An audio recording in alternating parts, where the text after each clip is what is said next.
നമസ്കാരം, ഞാൻ Shonima. Al Hilal hospitals and medical centres അവതരിപ്പിക്കുന്ന BMC ന്യൂസ് ലൈവിലേക്ക് സ്വാഗതം. വിശദമായ വാർത്തകളിലേക്ക്. ഫ്രാൻസിസ് മാർപ്പാപ്പയുടെ വിയോഗത്തിൽ അനുശോചനം രേഖപ്പെടുത്തി ബഹ്റൈൻ ഭരണാധികാരികൾ. ബഹ്റൈൻ രാജാവ് His Majesty Hamad bin Isa Al Khalifa, കിരീടാവകാശിയും പ്രധാനമന്ത്രിയുമായ His Royal Highness Prince Salman bin Hamad Al Khalifa എന്നിവർ തങ്ങളുടെ ആദരാഞ്ജലികൾ Vatican state secretary cardinal Pietro പരോളിനെ അറിയിച്ചു. ബഹ്റൈൻ മന്ത്രിസഭയും അനുശോചനം രേഖപ്പെടുത്തിയിട്ടുണ്ട്. ലോകമെമ്പാടും സമാധാനം, സഹവർത്തിത്വം എന്നിവ വളർത്തിയെടുക്കുന്നതിനുള്ള മാർപ്പാപ്പയുടെ നിരന്തരമായ ശ്രമങ്ങളെയും മന്ത്രിസഭ പ്രശംസിച്ചു. മലയാളി പ്രവാസികൾക്ക് ഇടക്കാല ആശ്വാസവുമായി കൊച്ചിയിലേക്ക് സർവീസ് ആരംഭിച്ച് ഇൻഡിഗോ എയർലൈൻസ്. കേരളത്തിലേക്കുള്ള മറ്റു വിമാന കമ്പനികളുടെ സർവീസുകൾ വെട്ടിക്കുറച്ച സാഹചര്യത്തിൽ ഏറെ ആശ്വാസകരമാണ് ഇൻഡിഗോയുടെ സർവീസുകൾ. ജൂൺ 15 ആരംഭിച്ച് സർവീസ് സെപ്റ്റംബർ 20 വരെ ദിവസവും രാത്രി 10:20 ബഹ്റൈൻ കൊച്ചി റൂട്ടിലും വൈകിട്ട് 7:30 കൊച്ചി ബഹ്റൈൻ റൂട്ടിലും ഓരോ സർവീസ് വീതം ഉണ്ടാകും. ജൂലൈ ഓഗസ്റ്റ് മാസത്തിലെ സ്കൂൾ അവധി കാലയളവിലെയും ബലിപ്പെരുന്നാൾ സീസണിലെയും യാത്രയ്ക്ക് ഈ സർവീസ് ഏറെ ഉപകാരപ്രദമാകുമെന്നാണ് വിലയിരുത്തൽ. ഫ്രാൻസിസ് മാർപ്പാപ്പയുടെ വിയോഗത്തിൽ ബഹ്റൈൻ കേരള കോൺഗ്രസ് അനുശോചിച്ചു. പരിതസ്ഥിതിയെക്കുറിച്ചുള്ള ആകുലതകളും പ്രവാസികളെക്കുറിച്ചുള്ള കരുതലും പാവങ്ങളോടുള്ള ചേർത്തുനിൽപ്പും ലോക ശ്രദ്ധ ആകർഷിച്ചിരുന്നു. ദേശീയ പ്രസിഡന്റ് പൊൻകുന്നം സോബി അധ്യക്ഷത വഹിച്ച യോഗത്തിൽ ജനറൽ സെക്രട്ടറി ജിം സെബാസ്റ്റ്യൻ, ജോസഫ് മീൻകുന്നം, മധു രവി, പ്രസാദ് കണ്ണൂർ, ഷമീർ, സിനോജ്, മാത്യു പുത്തൻപുരയ്ക്കൽ, സാജൻ ജോസഫ്, വർഗീസ്, അനിൽ ചാക്കോ, അശ്വിൻ എന്നിവർ സംസാരിച്ചു.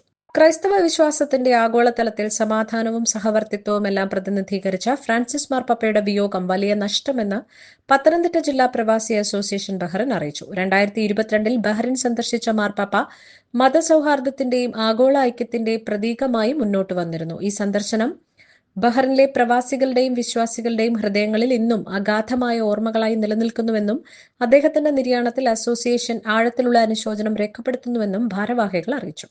ഫ്രാൻസിസ് മാർപ്പാപ്പയുടെ വിയോഗം ലോക സമാധാന ശ്രമങ്ങൾക്ക് വേണ്ടി പ്രവർത്തിക്കുന്ന സമൂഹത്തിന് തീരാനഷ്ടമാണെന്ന് ബഹ്റൈൻ OICC ദേശീയ കമ്മിറ്റി അനുസ്മരിച്ചു. ലോകത്തിലെ പാർശ്വവത്കരിക്കപ്പെട്ട സമൂഹത്തിന് വേണ്ടി പ്രവർത്തിച്ച നേതാവായിരുന്നു ഫ്രാൻസിസ് മാർപ്പാപ്പ എന്ന് OICC ദേശീയ ആക്ടിംഗ് പ്രസിഡന്റ് ബോബി പാറയിൽ, ജനറൽ സെക്രട്ടറി മനു മാത്യു എന്നിവർ അനുസ്മരിച്ചു. ദൈവിക സ്നേഹം ലോകത്തിന് പ്രദാനം ചെയ്ത മഹാനായ ആത്മീയ നേതാവായിരുന്നു മാർപ്പാപ്പയെന്ന് OICC middle east general convener Raju Kallumpuram തന്റെ അനുശോചന സന്ദേശത്തിൽ അറിയിച്ചു. ഫ്രാൻസിസ് മാർപ്പാപ്പയുടെ വേർപാടിൽ BMDF അനുശോചനം രേഖപ്പെടുത്തി. അർജന്റീനക്കാരനും ലാറ്റിൻ അമേരിക്കയിൽ നിന്നുള്ള ആദ്യ പോപ്പുമായ മാർപ്പാപ്പ നിരവധി നന്മയുള്ള മാറ്റങ്ങൾക്ക് തുടക്കം കുറിച്ചത് ചരിത്രലിപികളിൽ മായാതെ നിൽക്കുമെന്ന് Bahrain Malappuram district forum ad hoc ഭരണസമിതി അറിയിച്ചു. ലോകമെമ്പാടുമുള്ള വിശ്വാസ സമൂഹത്തിനൊപ്പം ചേർന്ന് മാർപ്പാപ്പയ്ക്കായി പ്രാർത്ഥിക്കുന്നുവെന്നും അദ്ദേഹത്തിന്റെ വിയോഗത്തിൽ കൊല്ലം പ്രവാസി അസോസിയേഷൻ അനുശോചനം രേഖപ്പെടുത്തുന്നതായും president Anoj master, general secretary Prashanth Prabuddhan എന്നിവർ അറിയിച്ചു. മാർപ്പാപ്പയുടെ വിയോഗത്തിൽ ഗുരുദേവ സോഷ്യൽ സൊസൈറ്റിയും അനുശോചനം രേഖപ്പെടുത്തി. ശ്രീനാരായണ ഗുരുദേവന്റെ സന്ദേശങ്ങൾ ഉൾക്കൊണ്ട് കഴിഞ്ഞ വർഷം ഡിസംബറിൽ വത്തിക്കാനിൽ നടന്ന സർവ്വമത സമ്മേളനത്തിൽ മാർപ്പാപ്പയുടെ അനുഗ്രഹ പ്രഭാഷണം ഏവർക്കും പ്രചോദനമായിരുന്നുവെന്നും സൊസൈറ്റി ചെയർമാൻ സനീഷ് കുറുമുള്ളിൽ അനുശോചന സന്ദേശത്തിൽ അറിയിച്ചു. കത്തോലിക്ക സഭയുടെ പരമാധികാരിയായ ഫ്രാൻസിസ് മാർപ്പാപ്പയുടെ വിയോഗത്തിൽ മാർപ്പാപ്പ ദിവ്യമായ ഓർമ്മകൾക്കായി അദ്ദേഹത്തിന് ആദരാഞ്ജലികൾ അർപ്പിക്കുന്നതിന്റെ ഭാഗമായി KC അനുശോചന സമ്മേളനം സംഘടിപ്പിക്കുന്നു. സമാധാനത്തിന്റെയും ദയയുടെയും സ്നേഹത്തിന്റെയും പ്രതീകമായിരുന്ന പാപ്പായുടെ ജീവിതം മാനവലോകത്തിന് വലിയ പ്രചോദനമായിരുന്നുവെന്നും ഭാരവാഹികൾ അറിയിച്ചു.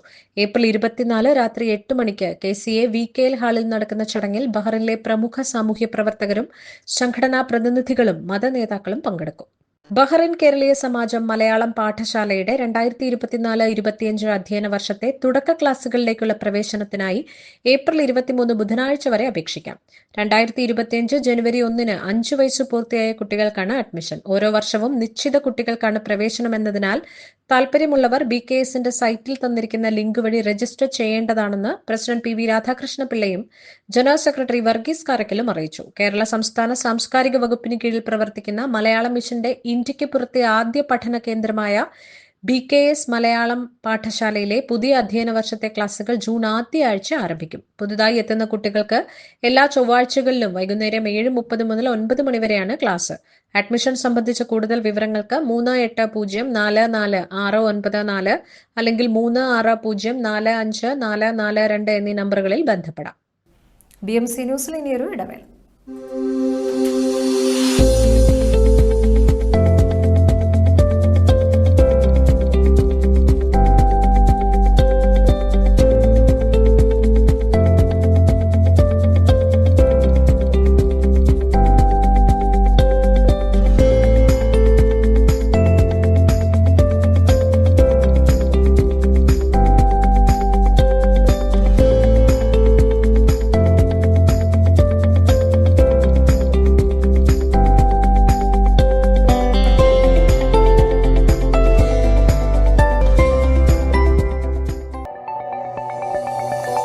skin is the mirror of our soul.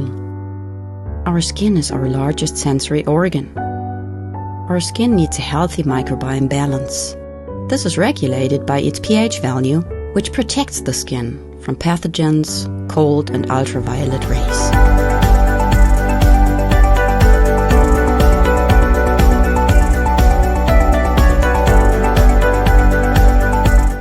Sebamed protects your skin.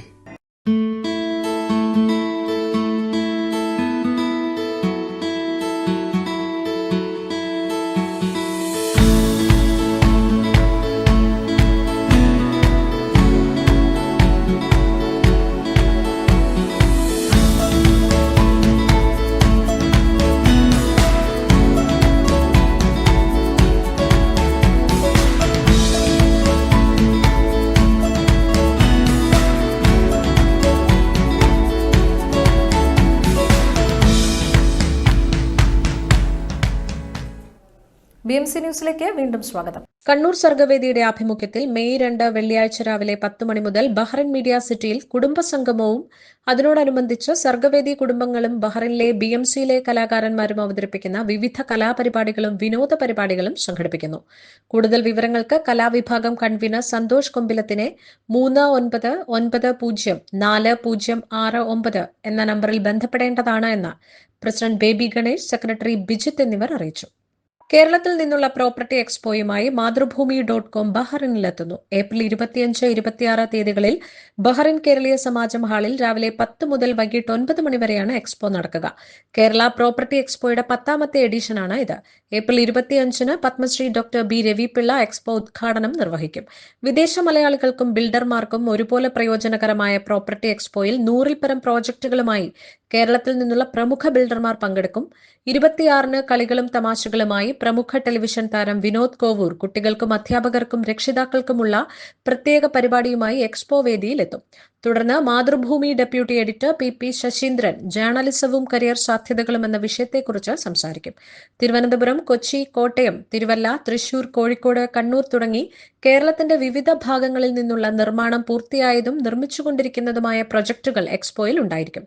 Super luxury അപ്പാർട്ട്മെന്റുകൾ, ബഡ്ജറ്റ് ഫ്രണ്ട്ലി അപ്പാർട്ട്മെന്റുകൾ, ലക്ഷറി വില്ലകൾ, ബഡ്ജറ്റ് ഫ്രണ്ട്ലി വില്ലകൾ എന്നിവയെല്ലാം എക്സ്പോയിൽ ഉണ്ടാകും. ഡ്യൂപ്ലക്സുകളും സ്റ്റുഡിയോ അപ്പാർട്ട്മെന്റുകൾ മുതൽ 5 BHK അപ്പാർട്ട്മെന്റുകൾ വരെയുള്ള യൂണിറ്റുകളും ഇക്കൂട്ടത്തിലുണ്ട്. എക്സ്പോ സന്ദർശിക്കുന്ന വിദേശ മലയാളികൾക്ക് കേരളത്തിലെ മികച്ച നിരവധി പ്രോജക്ടുകളെക്കുറിച്ച് ബഹ്റിനിൽ നിന്ന് തന്നെ വിശദമായി മനസ്സിലാക്കാം. ഇഷ്ടപ്പെട്ട പ്രോപ്പർട്ടി അവിടെ വെച്ച് തന്നെ ബുക്ക് ചെയ്യാനുള്ള സൗകര്യവും ഏർപ്പെടുത്തിയിട്ടുണ്ട്. നാട്ടിലെത്തുമ്പോൾ ബുക്ക് ചെയ്ത വീട് സ്വന്തം പേരിൽ രജിസ്റ്റർ ചെയ്യാവുന്നതാണ്. ബിൽഡർമാരെ സംബന്ധിച്ച് നാട്ടിൽ പ്രോപ്പർട്ടി വാങ്ങാൻ ആഗ്രഹിക്കുന്നവരെ നേരിൽ കാണാനും ബിസിനസ് നടത്താനുമുള്ള അപൂർവ അവസരമാണ് കേരള പ്രോപ്പർട്ടി എക്സ്പോയിലൂടെ ബഹ്റിൻ പ്രവാസികൾക്ക് ലഭിക്കുക. കേരള പ്രോപ്പർട്ടി എക്സ്പോ നടക്കുന്ന കേരളീയ സമാജം ഹാളിൽ പ്രവേശനം സൗജന്യമായിരിക്കും. കൂടുതൽ വിവരങ്ങൾക്ക് 38967175 എന്ന നമ്പറിൽ ബന്ധപ്പെടാം. ആതുരസേവന ചികിത്സാ രംഗത്ത് SKSSF സ്റ്റേറ്റ് കമ്മിറ്റിയുടെ കീഴിൽ പ്രവർത്തിക്കുന്ന സഹചാരി റിലീഫ് സെല്ലിലേക്ക് സമസ്ത ബഹ്റൈൻ ഏരിയ കമ്മിറ്റികളുടെ സഹായത്തോടെ സുമനസ്സുകളിൽ സ്വരൂപിച്ച ഫണ്ട് കോഴിക്കോട് നടന്ന SKSSF പ്രവാസി മീറ്റിൽ സ്റ്റേറ്റ് പ്രസിഡന്റ് പാണക്കാട് ഹമീദ് അലി ശിഹാബ് തങ്ങൾക്ക് SKSSF Bahrain vice president Abdul Majeed Cholakkad കൈമാറിയത്. SKSSF state general secretary OP Ashraf, Bahrain joint secretary Ahmed Muneer, മറ്റ് GCC രാജ്യങ്ങളിലെ നേതാക്കൾ എന്നിവർ ചടങ്ങിൽ സന്നിഹിതരായിരുന്നു. തിരുവനന്തപുരം സ്വദേശിയായ ഗോപാലൻ ചന്ദ്രൻ എന്ന ബഹ്റിൻ പ്രവാസിയെ 42 വർഷങ്ങൾക്ക് ശേഷം നാട്ടിലേക്ക് തിരികെ അയച്ചു. 1983 ഓഗസ്റ്റ് 16 തീയതി ബഹ്റിനിലെത്തിയ ഗോപാലൻ സ്പോൺസറുടെ കീഴിൽ ജോലി ചെയ്തു വരുന്നതിനിടെ സ്പോൺസർ മരിച്ചുപോവുകയും ഗോപാലന്റെ പാസ്പോർട്ടും മറ്റു രേഖകളും കാണാതാവുകയും തുടർന്ന് 2024 അദ്ദേഹം തടവിലാവുകയും ചെയ്തിരുന്നു. പ്രവാസി ലീഗൽ സെൽ ഗ്ലോബൽ PROയും ബഹ്റിൻ ചാപ്റ്റർ പ്രസിഡന്റുമായ സുധീർ തിരുനെല് ഗോപാലന്റെ കുടുംബവുമായി ബന്ധപ്പെടുകയും അദ്ദേഹത്തിന്റെ നിയമപരമായ പ്രശ്നങ്ങൾ നീക്കം ചെയ്യുകയും അദ്ദേഹത്തിന് നാട്ടിലേക്ക് മടങ്ങുവാൻ വഴിയൊരുക്കുകയും ചെയ്തു. അങ്ങനെ 42 വർഷങ്ങൾക്ക് ശേഷം ഏപ്രിൽ 22 രാവിലെ എയർ അറേബ്യ വിമാനത്തിൽ ചന്ദ്രൻ തിരുവനന്തപുരത്ത് എത്തിച്ചേർന്നു. ഈ ഉദ്യമത്തിൽ സഹകരിച്ച ഇന്ത്യൻ എംബസി അധികൃതർ, എമിഗ്രേഷൻ അധികൃതർ, മിനിസ്ട്രി ഓഫ് ഇന്റീരിയർ അധികൃതർ, LMRA എന്നിവരോടുള്ള നന്ദി Pravasi legal cell president Sudheer തിരുനെലത്തും ജനറൽ സെക്രട്ടറി ഡോക്ടർ റിതിൻ രാജും അറിയിച്ചു. ബഹ്റിൻ പ്രതിഭ മനാമ മേഖല സംഘടിപ്പിക്കുന്ന സാംസ്കാരികോത്സവം ദിശ 2025 ഭാഗമായി സംഘടിപ്പിച്ച അഖിലേന്ത്യാ കബഡി ടൂർണമെന്റിൽ തുളുനാട് കബഡി ടീം ജേതാക്കളായി. ഇന്ത്യൻ ക്ലബ് ഗ്രൌണ്ടിൽ നടന്ന ടൂർണമെന്റ് പ്രതിഭ മുഖ്യ രക്ഷാധികാരി പ്രി ശ്രീജിത്ത് ഉദ്ഘാടനം ചെയ്തു. ബഹ്റിൻ ഒളിമ്പിക്സ് അസോസിയേഷൻ സാങ്കേതിക വിഭാഗം ഡയറക്ടർ ലുനസ് മറ്റൈൻ അതിഥിയായി പങ്കെടുത്തു. ഒക്ടോബറിൽ ബഹ്റിനിൽ സംഘടിപ്പിക്കാൻ പോകുന്ന ഏഷ്യൻ യൂത്ത് ഗെയിംസിൽ കബഡി ഒരു ഇനമായി ഉൾപ്പെടുത്താൻ ശ്രമിക്കുമെന്നും അദ്ദേഹം ടൂർണമെന്റ് വേദിയിൽ ഉറപ്പു നൽകി. 2 ഗ്രൂപ്പുകളായി നടന്ന മത്സരത്തിൽ 6 ടീമുകൾ പങ്കെടുത്തു. ഫ്രണ്ട്സ് ബഹ്റിൻ റണ്ണേഴ്സ് അപ്പായി ശിവഗംഗെ സെമായു 3ാം സ്ഥാനവും ബഹ്റിൻ ബയേഴ്സ് 4ാം സ്ഥാനവും നേടി. മികച്ച റൈഡറായി തുളുനാട് ടീമിലെ വൈഷ്ണവ്, മികച്ച ഡിഫൻഡറായി തുളുനാട് ടീമിലെ സമർ, മികച്ച ഓൾറൗണ്ടറായി തുളുനാട് ടീമിലെ ശ്രീനാഥ്, മികച്ച എമർജിംഗ് പ്ലെയറായി ഫ്രണ്ട്സ് ബഹ്റിൻ ടീമിലെ വിനീത് എന്നിവർ തിരഞ്ഞെടുക്കപ്പെട്ടു. പ്രതിഭ മനാമ മേഖല സംഘടിപ്പിക്കുന്ന ദിശ 2025 ഭാഗമായി ജൂൺ വരെ നീണ്ടുനിൽക്കുന്ന വിവിധ കലാ, സാംസ്കാരിക, കായിക, സാമൂഹിക പരിപാടികളാണ് ആസൂത്രണം ചെയ്തിരിക്കുന്നതെന്നും ഭാരവാഹികൾ അറിയിച്ചു. ഫ്രാൻസിസ് മാർപ്പാപ്പയുടെ വിയോഗത്തെ തുടർന്ന് വത്തിക്കാനിലെ സെന്റ് പീറ്റേഴ്സ് സ്ക്വയറിൽ നടന്ന പ്രത്യേക പ്രാർത്ഥനകളിൽ പങ്കെടുത്ത ആയിരങ്ങൾ. പോപ്പിന്റെ സംസ്കാര ചടങ്ങിൽ US പ്രസിഡന്റ് ഡൊണാൾഡ് ട്രംപ് പങ്കെടുക്കും. ഫ്രാൻസിസ് മാർപ്പാപ്പയുടെ മരണം പക്ഷാഘാതവും ഹൃദയസ്തംഭനത്തെ തുടർന്നുമാണെന്ന് വത്തിക്കാൻ അറിയിച്ചു. റോമിലെ ബസലിക്ക ഓഫ് സെന്റ് മേരി മേജറിൽ തന്റെ സംസ്കാരം നടത്തണമെന്ന് പോപ്പ് ആവശ്യപ്പെട്ടിരുന്നതായും വത്തിക്കാൻ വ്യക്തമാക്കി. തന്റെ കല്ലറ അലങ്കരിക്കരുതെന്നും ഫ്രാൻസിക്കസ് എന്ന പേര് മാത്രമേ കല്ലറയിൽ രേഖപ്പെടുത്താവൂ എന്നും പോപ്പ് പറഞ്ഞിരുന്നതായും വത്തിക്കാൻ അറിയിച്ചു. ഈ വാർത്തയോടുകൂടി ഇന്നത്തെ BMC ന്യൂസ് ലൈവിൽ മലയാളം വാർത്തകൾ പൂർണ്ണമാകുന്നു. ശുഭരാത്രി.